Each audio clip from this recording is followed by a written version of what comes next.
ሰላም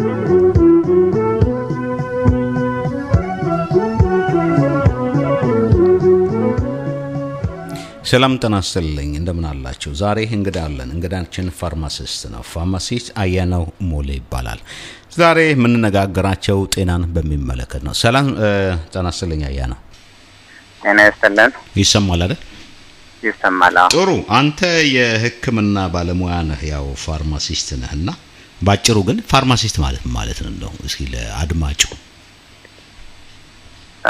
እንግዲህ ፋርማሲስትን በተወሰነ መልክ ለመግለጽ ያህል እንጂ ጠለቅ ያለ ማብራሪያ የሚያገለጽ የሚገባው ነገር ነው ያው እንደ ማንኛውም ባለሙያ አንድ ራሱን የቻለ በተለይም በመድኃኒት ዙሪያ በጣም ጠለቅ ያለ ዕውቀት ሊያዝ የሚችልበት ሙያ መሆኑ ነው ፋርማሲስትን በቀላሉ እንግዲህ ከአብዛኛው የሚያጠነጥነው ምንድነው መድኃኒቶች በምን መልክ መሰራት እንደሚችሉና የተሰሩት መድኃኒቶች ለሰው ላይ የሚሰጡት ጥቅም በተመለከተ ብዙ ነገሮችን ጠለቅ ብሎ የሚታወቅበት ሙያ ነው እና ባጭሩ አንድ የሙያ ዘርፍ ከሳይንስ ዓለም ውስጥ ከህክምና ሙያ ውስጥ በጣም ብዙ የህክምና ባለሙያዎች እንዳሉ ሁሉ ፋርማሲስት ወይም ፋርማሲ አንድ ራሱን የቻለ ቅርንጫፍ ነው እና ከዛ ውስጥ ከሚያጠናባቸው ሳይንሶች አንዱ ዋናው እንደ ጀርባ አጥንት ሆኖ የሚያገለግለው ፋርማኮሎጂ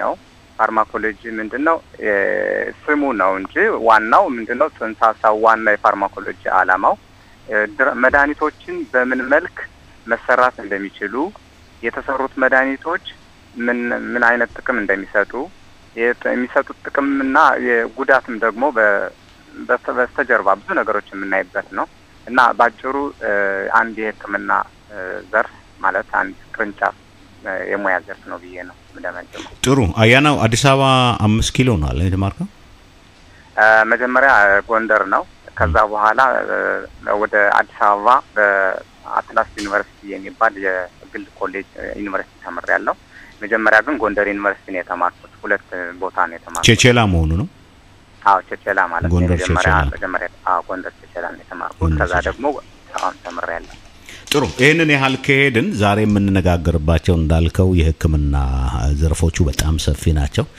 ያንዳንዱን አንስተን መጨረስ አንችልም ግን ስለ አንድ ጉዳይ እንነጋገር በሚል ነው እንደምታውቀው አያናው ከሙያም አንፃር ነውና ይሄ በተለይ ጄኔቲካል ማለትም ከዘር ወደ ዘር የሚተላለፍ በሽታ አለ ይባላል እና ብዙ ጊዜ ደግሞ በኢትዮጵያ ለምሳሌ አንዱ በሽተኛ በሚሄድበት ጊዜ አባቱ ስኳር አለው እናቱ ምናም ተብሎ ይጠየቃልና ምንድናቸው እነዚህ በዘር የሚተላለፉት ለመሆኑ ስንቶች ናቸው እስከ ምን ትውልድ ሊሄዱ ይችላሉ በርግጥ አሁን ይሄ ጄኔት ማለት ሄሬዲቲ ማለት ወይም ውርስ የሚለው ማለት ነው ምንድነው መጀመሪያ ትርጉሙ ምንድነው ለማለት ቃሉ ሄሬዲቲ ወይም የራሱ ውርስ የሚለው ቃሉ ራሱ ምንድነው የተወረሰ ካንድ ማለት ከመጀመሪያ አንድ የመጀመሪያ ግንድ ያለ ነገር ወደ ሁለተኛው ነገር የሚተላለፍ ማለት ሁለተኛው ማለት ከትውልድ ወደ ትውልድ የሚተላለፍ እንደማለት ነው በዚህ ዙሪያ ሄሬዲቲ ወይም በእንግሊዘኛው ማለት ነው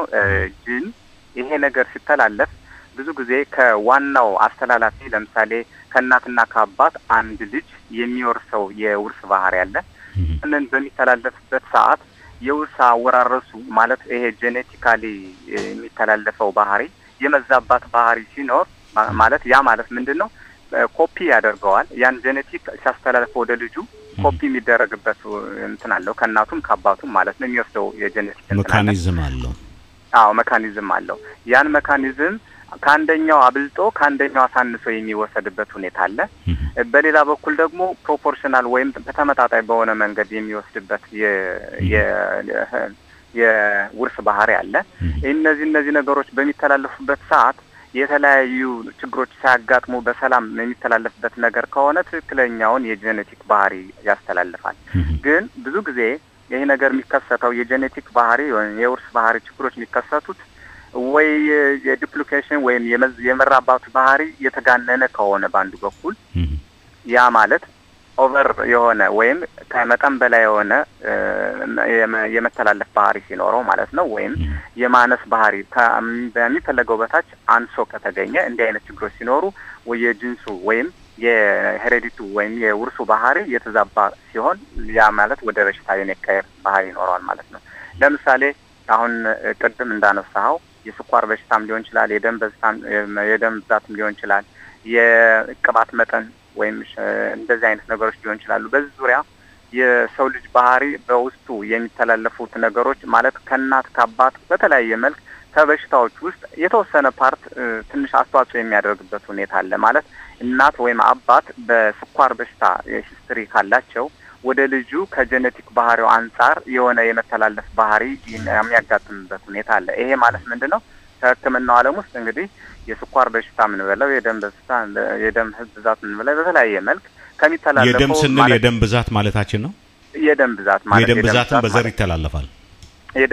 ደም ብዛትም ከሚተላለፍ ማለት የሚተላለፍበት የተወሰነ ፓርት አለ። በነገራችን ላይ ደም ብዛትን ወይም ስኳርን ወይም የቅባት መጠን መጨመርን በአብዛኛው ሳይንስ የደረሰበት ከ15% ወይም ከ15 እጅ የበለጠ አይደለም ወይም ማክሲመሙ 20 እጅ ነው። ከዛ ውጭ ሌላ በተለያየ ክፍሎች ስላሉበት የማምጫው መንገድ ያንን ይሄ ነው ብሎ መደምደምና ማስቀመጥ አይቻልም። ማለት 20% ወይም 15% ከምንለው ውስጥ ነው። እነዚህ አንዱ ከዚህ ውስጥም ከ15ቱ ውስጥ የተለያዩ ፋክተሮች ቢኖሩም የተለያዩ ምክንያቶች ቢኖሩም ግን ከዛ ውስጥ ደግሞ ራሱን የቻለ ይሄ አንዳንዴ በዘር የመተላለፍ ሁኔታዎች ደግሞ የተወሰነ ፓርት ማለት ከ15ቱ አሁዝ ውስጥ ፐርሰንት ውስጥ የተወሰነ ፓርት ሊይዝ ይችላል ማለት ነው።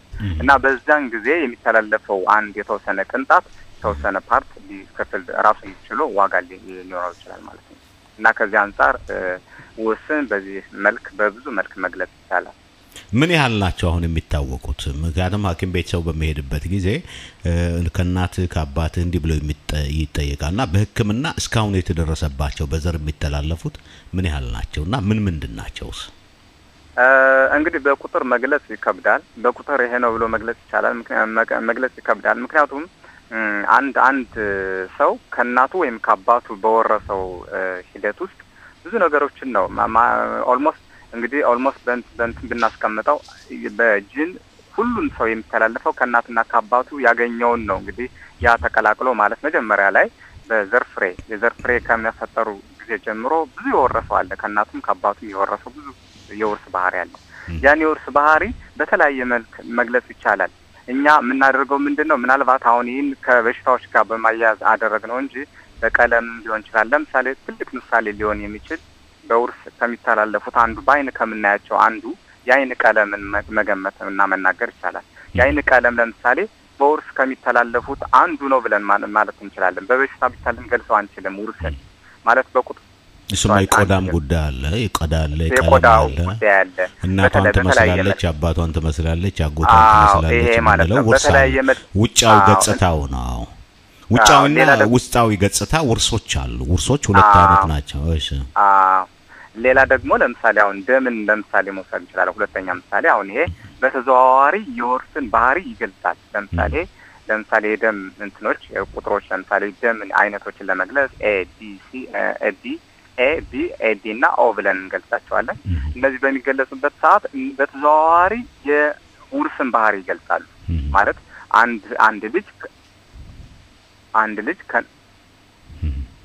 አንድ ልጅ ከእናቱ ወይም ከአባቱ የተወረሰውን የደም አይነት ሊገልጽ ይችላል ማለት ነው። እዛ ሁኔታውን በተዘዋዋሪ ማለት ነው። ግን እግረ መንገዱን የቀለም ጉዳይ የውርስ ጉዳይ አንዳንድ ጥናቶች እንደሚያመለክቱት የዘር ብቻ ሳይሆን ኤንቫይሮንመንትም ነው። ለምሳሌ ሰዎች ለምን ጠቆሩ የሚለውን ጥናት በሚደረግበት ጊዜ ከኤንቫይሮንመንት ጋርም የሚያያዙ ሁኔታዎች አሉ። ስለዚህ ከዘርህ ብቻ ሳይሆን ኤንቫይሮንመንት ጋር ደግሞ ጄኔቲክ ውርሶችም እንዳሉ መረሳት ያለባቸው አይመስለኝም።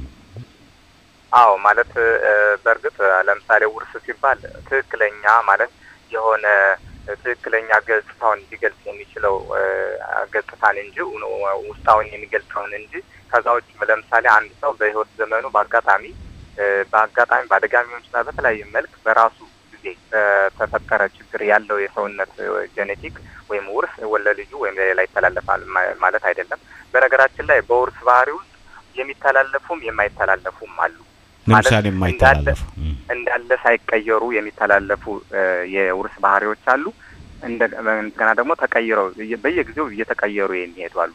ለምሳሌ የሰው ልጅ ዘሩ እንዳይጠፋ ከሚያደርገው አንዱ የውርስ ባህሪ ሳይቀየር የሚያልፈው ነው ሳይቀየር የሚተላለፈው ነው ማለት የዛን ሰው ባህሪ ዲኤንኤ ማለት ምንለው ማለት ነው ለዲኤንኤ ማለት ዲኤንኤ እንግዲህ ስለ ውርስ ስናወራ ዋናው ትልቁ ቁልፍ የሚጫወተው ዲኤንኤ ነው ዲኤንኤ ማለት ምንም ማለት አይደለም ያው ንጻረ ቃል ዶክሲሪቦስ ኒኩሊክ አሲድ ማለት ነው በእንግሊዘኛ ሲገለጽ ይሄ ያንድን ሰው የዘር ባህሪ አጥንቶ ለማግኘት አንድ ሰው ለምሳሌ ከማን ተወለደ ከማን አልተወለደው ማን ነው ዘሩ ብሎ ለማጥናት ብዙ እንደ ትልቅ ዋና መሳሪያ ሆኖ የሚያገለግለን በአሁኑ ሰዓት ይሄን መግለጽ ይቻላል ይሄ ማለት ደግሞ ዲኤንኤ እስከ መጨረሻው ሊዘልቅ የሚችለው ሳይቀየር የሚችል የውርስ ባህሪ አለ በአንድ ሰው ህይወት ሌሎቹ ደግሞ ከጊዜ ጊዜ እየተቀየሩ የሚሄዱት የተለያየ ፋክተር ያላቸው የጂን አይነቶች አሉ ስለዚህ በጂን ውስጥ በህይወት አንድ ሰው ወደ ከራሱ ወደ ልጁ በሚያስተላልፍበት ሰዓት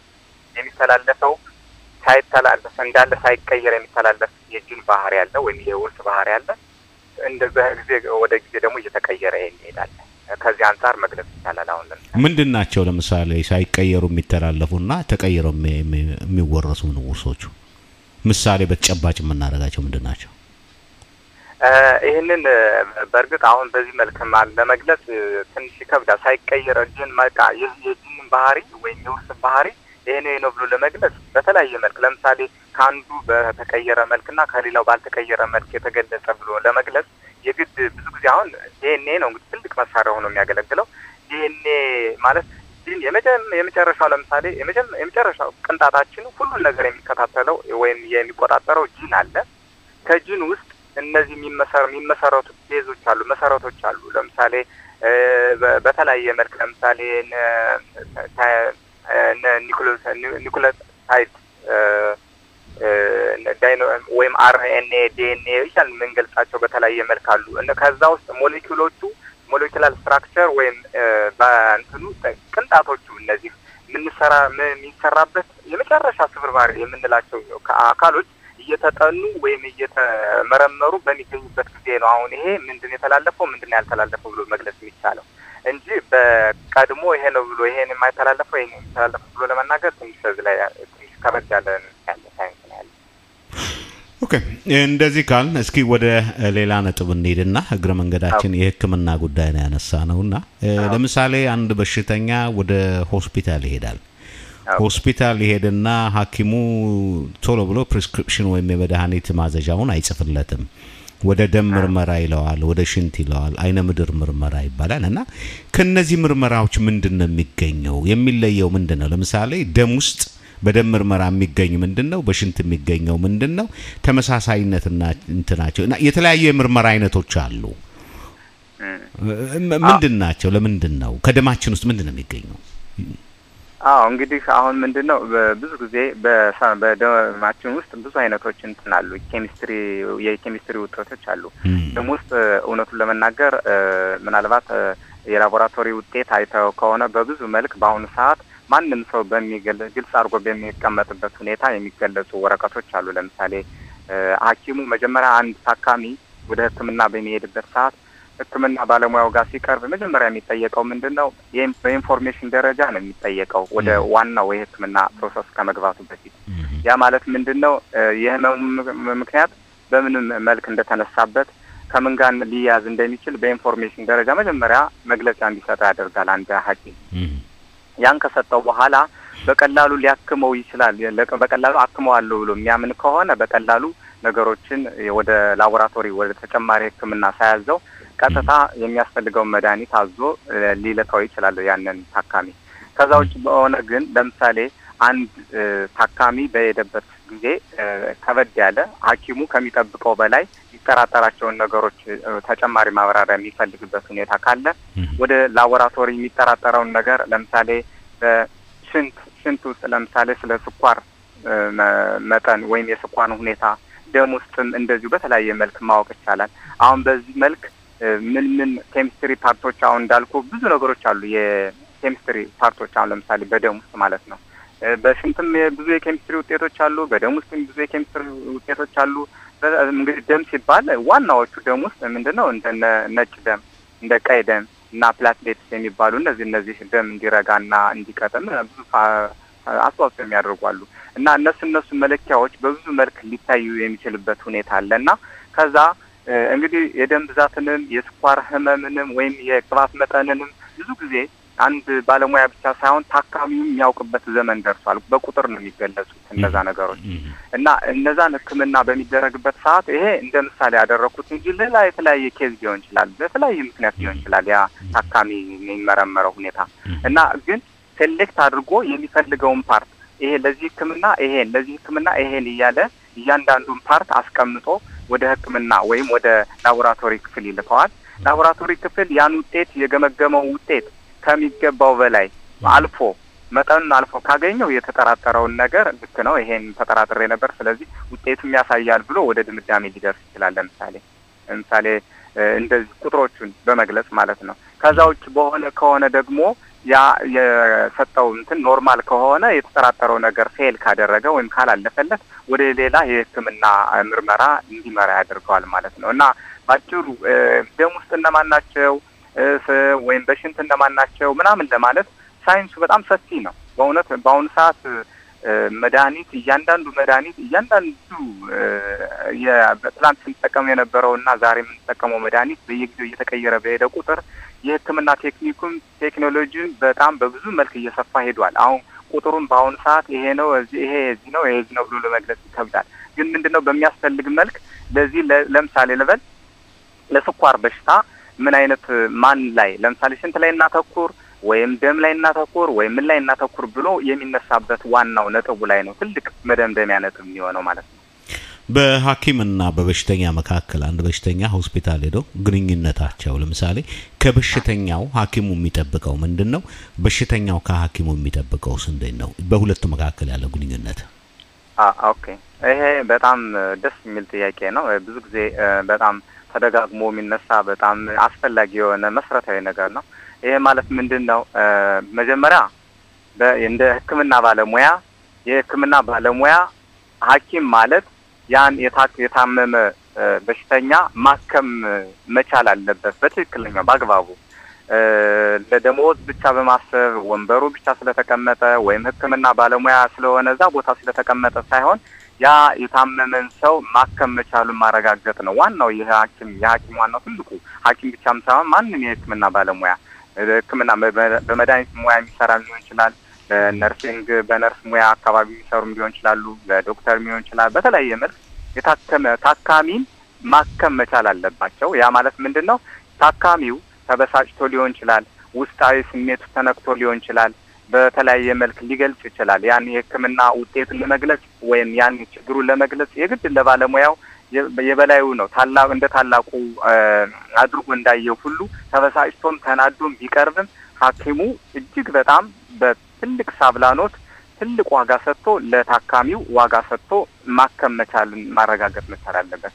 በሌላ በኩል ደግሞ ምናልባት ታካሚዎቹ በእርግጥ እንደ ሰዋዊ ባህሪ ባለሙያውን አክብሮ ከመጠፍ ወይም አላስፈላጊ ነገሮች ከመናገር የሚፈልገውን ጥቅም የሚፈልገውን ህክምና ማግኘት ይችላል። አንዳንዴ መቼም ሰው ነን ታካሚም እንበለው ወይም ሐኪምም እንበለው በተለያየ መልክ አላስፈላጊ ስሜት በሚገለጽበት ሰዓት የህክምና ሁኔታ ሊዛባ ይችላል። ግን ከምንም በላይ ማለት ሊዛባ ይችላል ማለት ይሄ ሐኪሙ ሌላ አላስፈላጊ ነገር ይወስድበታል ምናምን ሳይሆን ህክምናውን በአግባቡ እንዲያገኝ ያን ስሜት እንዲቆጣጠር ያደርግ ታካሚው ጥሩ ህክምና አግኝቶ የመውጣት ባህሪ ነው ይችላል በቀላሉ ትግስት ኖሮት ማለት ነው።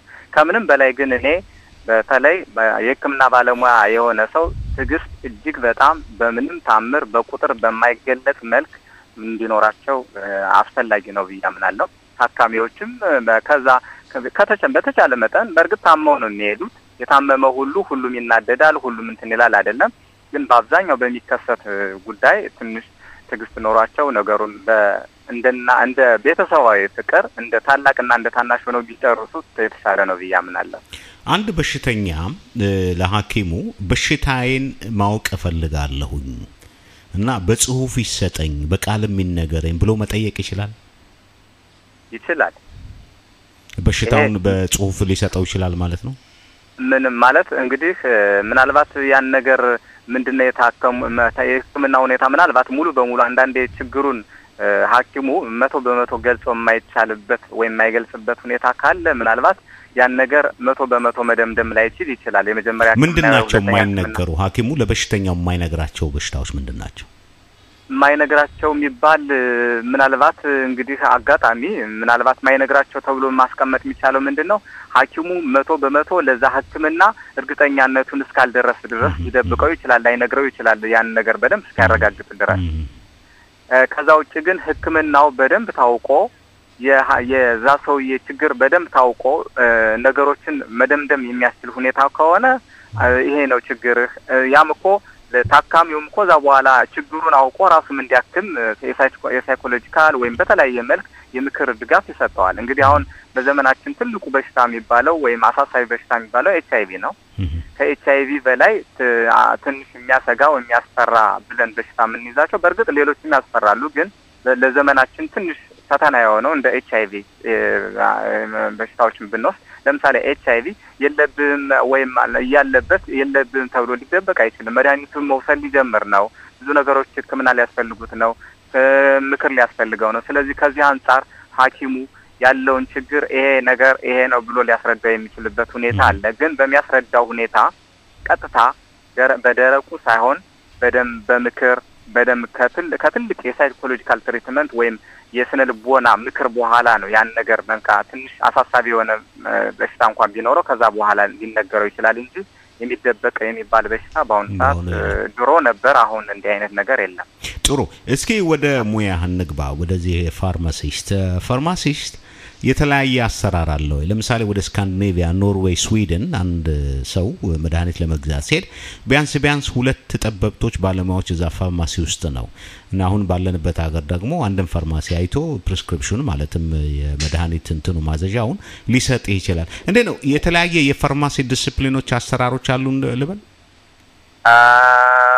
ማለት እንግዲህ የፋርማሲ ባለሙያ ህግና ደንቡ ምንድነው? ዋናው እንግዲህ አይተው ከሆነ በፋርማሲ ባለሙያ ወይም በፋርማሲ በመድኃኒት ቤቶች አካባቢ አንድ የሚቀመጥ ስዕል አለ። አይተው ከሆነ ዋንጫ እንደ ዋንጫ አይነት ነገር ሆኖ የባብ ስዕል ያለበት አይተው ከሆነ ምናልባት እንዲህ አይነት ምልክቶች ብዙ ጊዜ በዓለም አቀፍ ደረጃ አሉ። ይህ ማለት ምንድነው? መድኃኒት በአግባቡ ከተጠቀሙበት መድኃኒት ነው፣ በአግባቡ ካልተጠቀሙበት ደግሞ መርዝ ነው ማለት ለሰውነታችን ከውጭ ወደ ውስጥ የሚገባ መድኃኒት ምን ጊዜም ቢሆን የሰውነታችንን ውስጣዊ አካሎች የጎደሉትን ነገሮች እንዲያስተካክል ረዳቱ ነው የሚገባ እንጂ የዋናው የሰውነታችንን ክፍል የሚተካ አይደለም። የውጭ ኬሚካል ነው፣ የውጭ በቃ ምን ልበል መርዝ ነገር ነው የገባው። ያም የገባው መድኃኒት በአግባቡ ካልተጠቀምንበት ልክ ከባብ ለምሳሌ ባብ መርዝ አለው፣ መርዝ ያወጣል። ከባብ መርዝ እንደሚያወጣው ሁሉ የባብ መርዝን በአግባቡ ከተጠቀሙበት ከባብም መድኃኒት ይገኛል አይነት ነገር ነው። ትርጉሙ ሰፋ ያለ ትርጉም አለው እና ጽንሰ ሀሳቡ ትንሽ ጠለቅ ይላል። ከዛ አንጻር ግን ምንድነው ወደ መድኃኒት ቤት አንድ ባለሙያ አንድ ታካሚ በሚመጣበት ሰዓት ፋርማሲ ባለሙያ እዛ ነጭ ለብሶ ምናምን ቆሞ መታየቱ ብቻ ሳይሆን ከበስተጀርባ የሚሰጣቸው መድኃኒቶች ወይም መርዝነት ነገር ማለት ይሄ ምንድነው ጥንቃቄ የሚያስፈልገው ነገር ነው። ዋና ትልቅ ዋጋ የሚሰጠው ህግና ደንቡ እንደየሀገሩ ሊለያይ ይችላል። ማለት የፋርማሲ ይዘት ምን እንደሚመስል፣ ስንት ባለሙያ መቆም እንዳለበት፣ በምን መልክ ምን ይዘት እንዳለው የእያንዳንዱ አደረጃጀቱ ብዙ ነገሮች አሉ። ሰፋ ያለ ጽንሰ ሀሳብ አለው። ይሄን ያመጣሁት ምንድነው? ይሄን ያመጣሁት ኖርዌይና ስዊድን ያየሁት ምንድነው? አንድ መድኃኒት ለመግዛት ሁለት ሰዎች ናቸው የሚያዩት እዛ መድኃኒት ከሚሸጡት ውስጥ ማለት ነው፣ ፋርማሲስቶች። ኦኬ ከዛ ነው። እሺ ቀጥል። ኦኬ እሺ፣ ይሄ ጥሩ ነው። አሁን ከአነሳው አንፃር መነሳት ይችላል። ሁለት ሰዎች እንዲያዩት የሚያስፈልገው ምንድነው? ብዙ ጊዜ የማዘዣ ወረቀቶች ላይ የሚፈጸምበት ሁኔታ አጋጣሚ አለ። ለምሳሌ ባለሙያ ነው ዶክተሩ በሚያዝበት ሰዓት አንዳንዴ ተሳስቶ ሚሊግራሙን ለምሳሌ ዶዙን በትክክል ሳይገልጽ በአብዛኛው ለምሳሌ በአብዛኛውም ባይሆን አንዳንዴ ጥቃቅን ስህተቶች ይፈጸማሉ አገላለጽ ላይ። ለምን ያ ዶክተሩ ከችግሩ ጋር እንጂ ከመድኃኒቶቹ ጋር አብሮ አይውልም። ስለዚህ እያንዳንዱ መድኃኒት የተወሰነ ስህተት ሊፈጽም ይችላል። አጻጻፍ ላይ ስህተት ሊኖር ይችላል። እንዲያውም በጣም አክቲቭ ጎበዝ የሆኑ ዶክተሮች ከመጻፋቸው በፊት ተጠራጥረው ከመጻፋቸው በፊት ከፋርማሲስቱ ጋር ኮንታክት ያደርጋሉ። ያ ማለት ምንድነው? የሚጠራጠረው መድኃኒት መጻፍ አልችልም ብሎ ወስኗል ማለት ነው። አንዳንዶቹ ደግሞ እየተጠራጠሩ ጽፈውም ሊልኩ ይችላሉ ወይም ሳያስቡ አጋጣሚ ጽፈው ሊልኩ ይችላሉ ማለት በስተት ማለት ነው። ያኔ ወደ መድኃኒት ቤት ማዘዣ ወረቀቱን ይዞ በሚመጣ ታካሚ ላይ በሚታይበት ሰዓት ችግሩ እንዳለ ከታወቀ ወዲያውኑ ባለሙያው እዛ ፋርማሲው ነው የሚያገለግለው ዶክተሩ ጋር ኮንታክት አድርጎ ይሄ ነገር ተስተት አለ ብሎ እንትን ካለ አንዳንድ አገሮች በስልክ እንዲስተካከል የሚፈቅዱ አሉ። አንዳንዶቹ ግን ማዘዣ ወረቀቱ ተስተት ካለበት ቀጥታ ያ ታካሚው ተመልሶ ከጻፈለት ባለሙያ ጋር ቀርቦ አስተካክሎ እንዲመለስ ነው የሚደረገው። እና ከዛ አንፃር ሁለት ሰዎች እንዲያዩት የሚደረገው ዋናው ዓላማው ምንድነው? ስህተት እንዳይፈጸም ለታካሚው የተሻለ መንገድ ለመፍጠር ነው። በጣም ጥሩ። አሁን እስራኤል ከመጣ በኋላ አንድ 4 አመት ነው ልበል 3 አመት? ኦኬ። አሁን በሙያህ ላይ ነው ያለው ፋርማሲስት ሆነ? እውነቱን ለመናገር አንድ 3 አመት ምናምን አካባቢ ኦልሞስት ከስራው ከሙያዎች ማለት እየጣርኩ ፈተናም ለማድረግ ሁኔታዎች ለማመቻቸት ምናምን ኦልሞስት ብዙ ከሙያዬ ጋር ሰርቻለሁ ብዬ አይደለም እንትን ያልኩት። አሁን ግን በዚህ አመት ማለት ነው ከሙያዬ ጋር ቅርበት ባለው መልኩ አሁን ማለት በፋርማሲ ማለት ነው ለመስራት ጥረት እያደረኩ ነው። ኦልሞስት በፋርማሲ ውስጥ መድኃኒት ጋር በተያያዘ ለምሳሌ መድኃኒቶችን አብሬ እየረዳሁ ምን እያልኩ ከነሱ ጋር ሰራለሁ ምናምን ቀጥታ የወረቀት እንትኖች እስከሚመቻቹ ድረስ ያለውን ነገር አብሬ ከጎን ለመስራት እየሞከርኩ ነው። ያው ቀጥታ ማዘዣ ወረቀቶችን ተቀብዬ ምን ብዬ እሱን ለማስተናገድ ያ ገና የማዘዣ ወረቀት ማለት እንቀበለው ገና አንድ ማለት ነው ነገር ወረቀት አለ። እሱን ካለፍኩ በኋላ ወደ ዋናው የሙያ እንትን ገባለሁ። አሁን ግን ለጊዜው ልክ እንደረዳቱኝ ማለት ነው የምሰራው። በጣም ትልቅ ነገር ነው እንዳልኩ አቶ አያናው 3 አመት 4 አመት ምን ከልፋት በኋላ ተስፋ ካለ መቁረጥ ቢያንስ ከሙያ ካራክም ጥረት ያስፈልጋል። there is no free lunch የሚባል ነገር አለ። ነፃ ምግብ የለም። አዲስ ቋንቋ ነው፣ አዲስ ባህል ነው፣ አዲስ ኢንቫይሮንመንት አየር ሁኔታ ነው።